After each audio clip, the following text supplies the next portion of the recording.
Belajar adalah proses fundamental yang mengakibatkan perubahan dalam perilaku individu, baik dari segi pengetahuan, sikap, maupun keterampilan.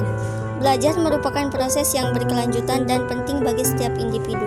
Proses ini tidak hanya penting untuk perkembangan individu, tetapi juga untuk memperoleh pengetahuan, keterampilan, nilai-nilai yang membentuk diri, dan juga untuk kemajuan masyarakat secara keseluruhan. Hildegard mendefinisikan belajar sebagai proses perbuatan yang dilakukan dengan sengaja yang menimbulkan perubahan yang sifatnya relatif permanen dan tidak dapat diterapkan pada perubahan akibat situasi sesaat seperti kelelahan atau sakit. Menurut Gagne menyatakan bahwa belajar merupakan perubahan yang diperlihatkan dalam tingkah laku, di mana keadaan individu berada sebelum dan sesudah terlibat dalam proses belajar. Perubahan ini terjadi akibat pengalaman atau latihan. Tujuan belajar: pertama, pengembangan diri, meningkatkan potensi dan kapasitas individu, baik dalam hal intelektual, emosional, maupun spiritual. Yang kedua, meningkatkan kualitas hidup, memperoleh pengetahuan dan keterampilan yang bermanfaat untuk menjalani kehidupan yang lebih baik.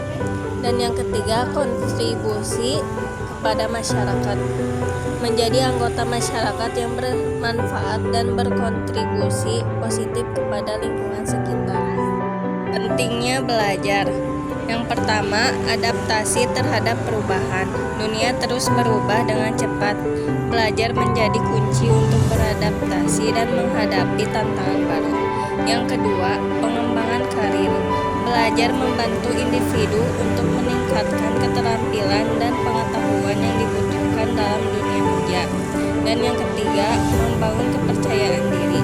Prestasi yang diraih melalui belajar dapat meningkatkan rasa percaya diri dan motivasi individu. Faktor-faktor yang mempengaruhi belajar. Proses belajar dipengaruhi oleh berbagai faktor, baik dari dalam diri maupun dari lingkungan eksternal.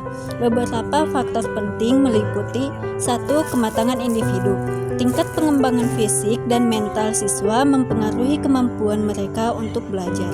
Yang kedua, motivasi. Keterlibatan emosional dalam proses belajar sangat menentukan keberhasilan. Yang ketiga, metode pembelajaran. Strategi pengajaran yang digunakan dapat mempengaruhi keaktifan dan pemahaman. Manfaat belajar. 1.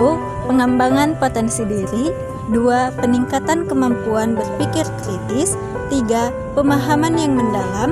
4. Peningkatan kemampuan komunikasi. 5. Motivasi dan inspirasi. 6. Peningkatan kualitas hidup. Dan terakhir, kontribusi positif terhadap masyarakat. Kesimpulan, belajar adalah investasi yang penting untuk masa depan. Dengan tekad dan komitmen yang kuat, kita dapat mencapai tujuan belajar dan meraih kesuksesan. Belajar merupakan proses kompleks yang melibatkan perubahan perilaku sebagai hasil dari interaksi dengan lingkungan. Dengan memahami definisi, proses, jenis-jenis, dan faktor-faktor yang mempengaruhi belajar, kita dapat menciptakan lingkungan pembelajaran yang lebih efektif. Penting bagi kita untuk aktif berpartisipasi dalam proses belajar demi mencapai hasil yang optimal. Dengan menerapkan strategi yang efektif, kita dapat mengubah cara belajar menjadi lebih berhasil dan menyenangkan.